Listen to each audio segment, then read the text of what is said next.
नमस्कार। आज हम एक बहुत ही पवित्र, बहुत ही मनमोहक कथा की गहराइयों में उतर रहे हैं। जी। हमारे पास जो स्रोत है वो है श्री राधा रानी का दिव्य जन्म। ये अध्याय ऐसा लगता है कि श्री राधा रानी के शाश्वत जीवन पर एक बड़ी सी श्रृंखला का हिस्सा है। बिल्कुल।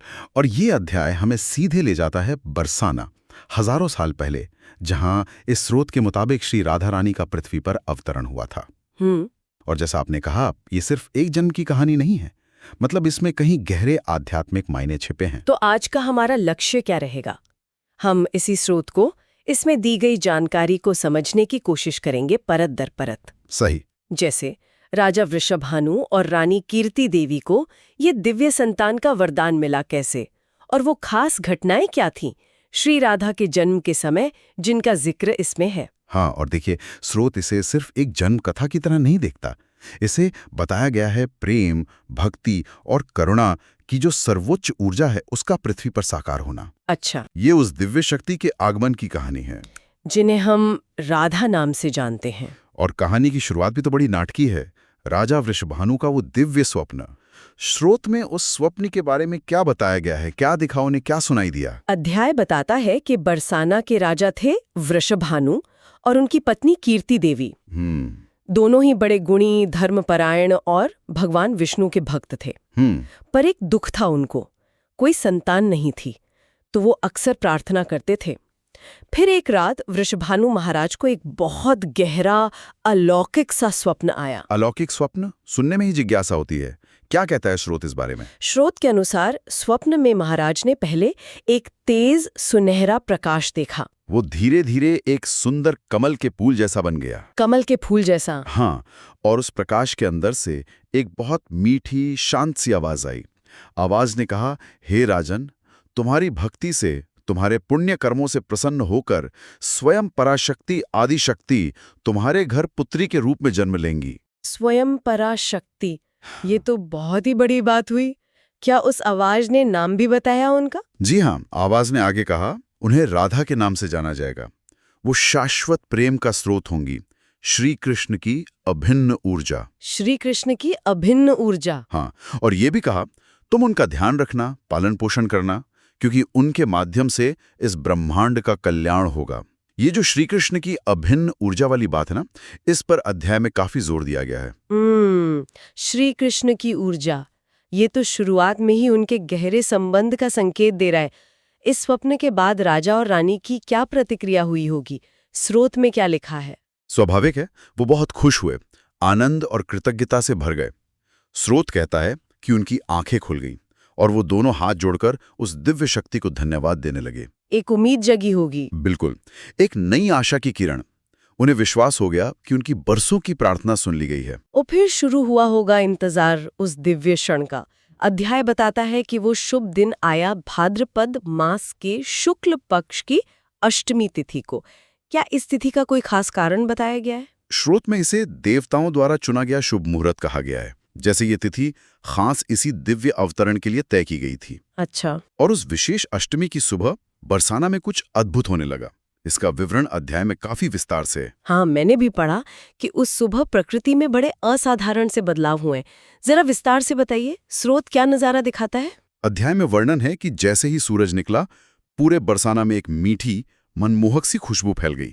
ऐसी खुशबू जो पहले कभी किसी ने महसूस नहीं की थी। ऐसा लगा जैसे हजारों कमल एक साथ खिल गए हों, पर दिख नहीं रहे थे। पक्षी भी मतलब सामान्य से ज्यादा मीठा गा रहे थे, जैसे कोई उत्सव हो। अच्छा। यमुना नदी का पानी एकदम शांत था, चांदी की तरह चमक रहा था, और हवा में एक अजीब सी दिव्य शांति थी, पवित्रता थी। ऐसा लग रहा है जैसे पूरी प्रकृति ही स्वागत की तैयारी कर रही थी उस दिव्य आत्मा के। महल के अंदर क्या माहौल था उस समय? महल के अंदर रानी कीर्ति देवी प्रसव पीड़ा में थीं, दासियां, सखियां सब उनके पास थीं, और वे सब सहज ही राधे राधे, जय राधे राधे का जाप कर रही थीं। बहुत मधुर जाप। पूरे माहौल में एक इंतजार था और भक्ति का भाव था। और फिर वो क्षण आया। स्रोत उस जन्म के क्षण को कैसे बताता है? क्या वो एक सामान्य जन्म जैसा था? नहीं, बिल्कुल नहीं।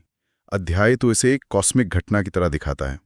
जैसे ही वो जाप अपने चरम पर पहुंचा, दोपहर का समय था, अचानक आकाश में एक तेज रोशनी फैली। रोशनी? हाँ, और महल के ऊपर आकाश से देवताओं ने फूल बरसाने शुरू कर दिए। पारिजात, कमल और भी कई दिव्य फूल।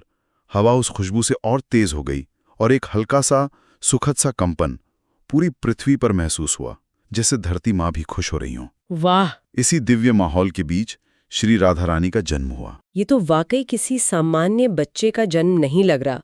ये तो एक उत्सव है जिसमें स्वर्ग और पृथ्वी दोनों शामिल हो रहे हैं।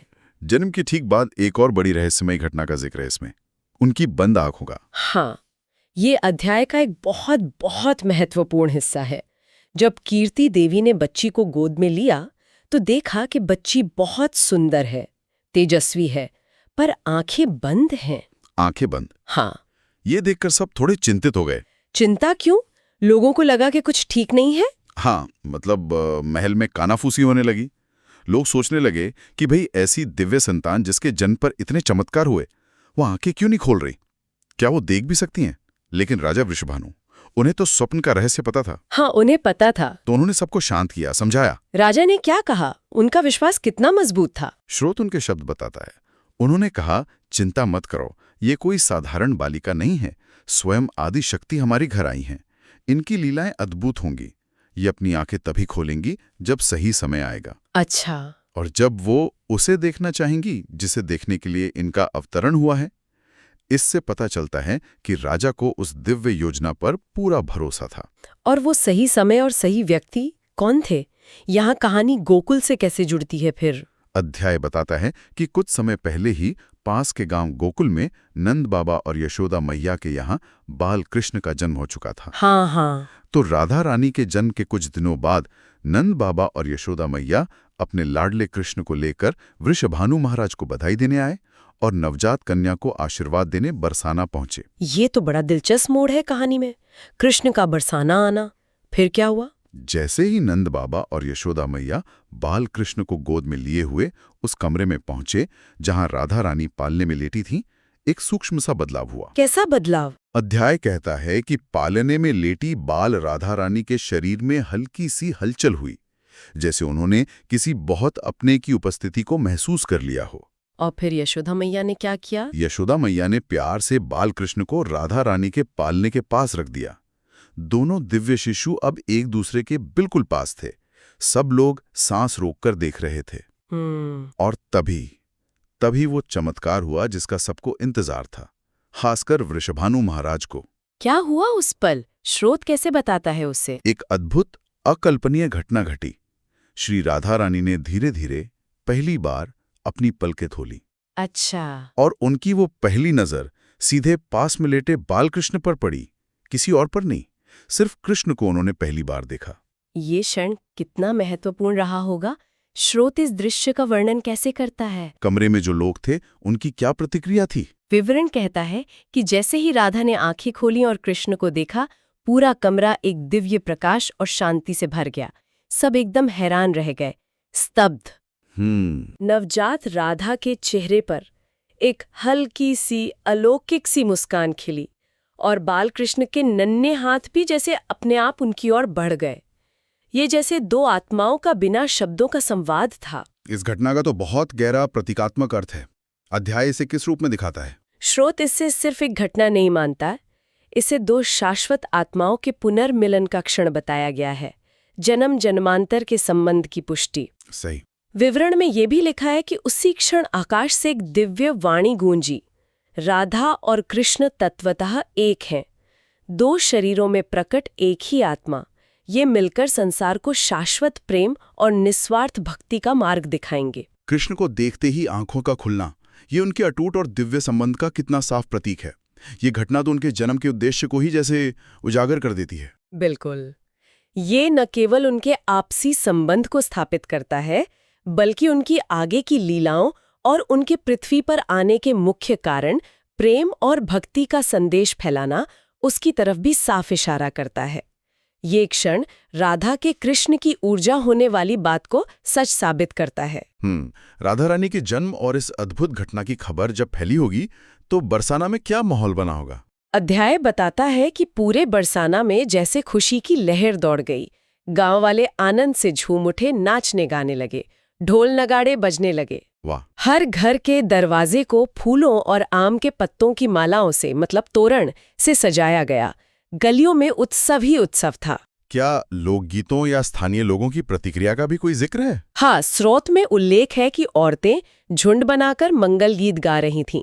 एक गीत की कुछ पंक्तियां भी दी गई हैं, जैसे राधे राधे नाम पुकारे बरसाने में शोर मची, वृषभानों के घर आई हरि की प्यारी राधा रानी। हरि की प्यारी राधा रानी। हाँ, इससे पता चलता है कि आम लोगों ने भी इस जन्म को सिर्फ राज परिवार का नहीं, अपना उत्सव माना। उन्होंने राधा को हरि की प्यारी यानी कृष्ण की प्रियतमा के रूप में सहज ही मान लिया था। बच्चे खेल रहे हैं, बड़े मंदिरों में धन्यवाद दे रहे हैं। ये नज़ारा बताता है कि सबने इस जन्म की दिव्यता को पहचान लिया था। क्या स्रोत उनके बचपन की और घटनाओं का भी जिक्र करता है जिनसे उनकी दिव्यता पता चलती हो? हाँ, अध्याय आगे संक्षेप में बताता है कि बचपन से ही श्री राधा में अलौकिक लक्षण साफ दिखने लगे थे। ये केवल जन्म के समय के चमत्कार नहीं थे, बल्कि उनके स्वभाव का हिस्सा थे। किस तरह के लक्षण? क्या कुछ उदाहरण दिए गए हैं? जैसे कहा गया है कि जब वो नन्हे पैरों से चलती थीं, तो उनके पैरों के स्पर्श से जैसे सूखी धरती पर भी कमल खिल जाते थे। अच्छा। पशु पक्षी, गाय, बछड़े, मोर, हिरण सब अपने आप उनकी ओर खिंचे चले आते थे और उनके आसपास बड़े शांत होकर घूमते रहते थे। पेड़ पौधे भी उनकी मौजूदगी में ज्यादा हरे भरे और खिले हुए लगते थे। ये तो उनकी करुणामयी और जीवन देने वाली प्रकृति का संकेत है। उनके व्यक्तित्व का और क्या प्रभाव बताया गया है? विवरण कहता है कि उनकी मीठी हंसी सुनने वालों के दिलों में शांति और आनंद भर देती थी। जब वे शांत होती थीं, तो उनकी उपस्थिति मात्र से ही अशांत मन भी स्थिर हो जाते थे। उनका असर सिर्फ बाहरी नहीं था, बल्कि गहरा आध्यात्मिक था।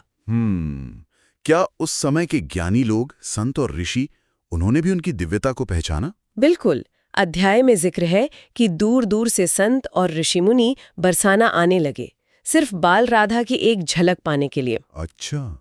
वे आते और कहते कि ये बालिका कोई साधारण मानव शिशु नहीं है, ये स्वयं परमात्मा की आह्लादनी शक्ति है, श्री कृष्ण की अभिन्न शक्ति, मूल प्रकृति। ये फिर से उसी शक्ति या ऊर्जा वाले पहलू पर जोर है जो स्वप्न में बताया गया था और जो कृष्ण से उनके संबंध का आधार माना गया। ये सब सुनकर लगता है कि उनका पूरा बचपन ही दिव्यता और चमत्कारों से भरा रहा होगा, जैसा स्रोत बताता है। अध्याय का अंत किस तरह होता है? क्या कोई खास घटना बताई गई है आखिर में? अध्याय का समापन एक बहुत ही शांत और सुंदर दृश्य के साथ होता है। एक शाम राजा वृषभानु बाल राधा के पास बैठे थे, जो पालने में सो रही थी। वे मन ही मन प्रार्थना कर रहे थे कि हे प्रभु, मुझे शक्ति देना कि मैं इस दिव्य कन्या की ठीक से रक्षा कर सकूं, इसका पालन पोषण कर सकूं, इसकी सेवा कर सकूं, जैसा मुझे आदेश मिला था। और उस प्रार्थना के क्षण में क्या हुआ? ठीक उसी समय एक हल्की सी हवा का झोंका आया और वो अपने साथ दूर गोकुल की दिशा से आती हुई श्री कृष्ण की बांसुरी की एक बहुत ही धीमी महीन सी मीठी धुन लेकर आया। बांसुरी की धुन? हाँ, इतनी धीमी कि शायद किसी और को सुनाई भी न देती। और बाल राधा पर इसका क्या असर पड़ा? बाल राधा, जो गहरी नींद में थी, उस बांसुरी की धुन को सुनकर नींद में ही मुस्कुरा दी। एक दिव्य शांत सी मुस्कान उनके होठों पर आ गई। वाह! स्रोत कहता है, मानो स्वयं भाग्य ने भविष्य की किसी मधुर लीला का संकेत दिया हो। ये एक बहुत ही काव्यात्मक और सुंदर अंत है इस अध्याय का। ये दृश्य वाकई भविष्य की ओर एक गहरा इशारा है। ये उनके अटूट संबंध, उनकी आने वाली लीलाओं और वृंदावन में उनके मिलन की जैसे भूमिका तैयार करता है। ये दिखाता है कि बिना मिले भी वो एक दूसरे से कितने गहरे जुड़े हुए थे। तो अगर हम इस पूरी चर्चा और स्रोत के विवरण को समेटें, तो मुख्य बातें क्या निकल कर आती हैं? पहली बात तो ये कि स्रोत के अनुसार श्री राधा रानी का जन्म बरसाना में भाद्रपद शुक्ल अष्टमी को हुआ और वो जन्म असाधारण दिव्य परिस्थितियों में हुआ। उसे एक व्यक्तिगत घटना नहीं, बल्कि एक ब्रह्मांडीय उत्सव की तरह दिखाया गया है, जिसमें प्रकृति, देवता सब शामिल थे। और दूसरी अनोखी बात, उनकी वो बंद आंखें थीं जो सिर्फ बाल कृष्ण को देखकर ही खुली। सरी। स्रोत इसे उनके शाश्वत, अविभाज्य और अनन्य प्रेम संबंध के प्रतीक के तौर पर दिखाता है। ये उनके जीवन के उद्देश्य को शुरुआत में ही साफ कर देता है। बिल्कुल। तीसरी बात, उनके बचपन से ही दिव्यता के साफ संकेत मिलने लगे थे। उनके स्पर्श से प्रकृति का खिलना, जीवों का आकर्षित होना हाँ। और संतों द्वारा उन्हें परमात्मा की ऊर्जा और श्री कृष्ण की शक्ति के रूप में पहचाना जाना, ये सब उनके अलौकिक स्वरूप की पुष्टि करता है। तो कुल मिलाकर ये अध्याय श्री राधा रानी को सिर्फ एक ऐतिहासिक या पौराणिक चरित्र नहीं, बल्कि प्रेम, भक्ति और करुणा की साक्षात देवी के रूप में स्थापित करता है, जिनकी कहानी, जैसा स्रोत का भाव है, हमेशा भक्तों और प्रेमियों को प्रेरणा देती रहेगी। हाँ, और अध्याय का अंत हमें ये सोचने पर भी मजबूर करता है कि ये दिव्य यात्रा की बस शुरुआत है। आगे क्या होगा? स्रोत इशारा करता है कि अगली महत्वपूर्ण घटना होगी वृंदावन के हरे भरे मैदानों में श्री कृष्ण के साथ उनकी पहली औपचारिक मुलाकात। अच्छा। और उस मुलाकात को ब्रह्मांड के भाग्य को बदलने वाला क्षण कहा गया है। ये वाकई गहरा विचार है। तो सोचने वाली बात यह है कि स्रोत के अनुसार दिव्य प्रेम और नियति किस तरह एक दूसरे से गुथे हुए हैं। कैसे दो आत्माओं का मिलना ब्रह्मांड की दिशा बदल सकता है? ये सवाल पाठक या श्रोता को आगे की घटनाओं और लीलाओं को जानने के लिए उत्सुक छोड़ देता है। राधे राधे। जय श्री राधे रानी।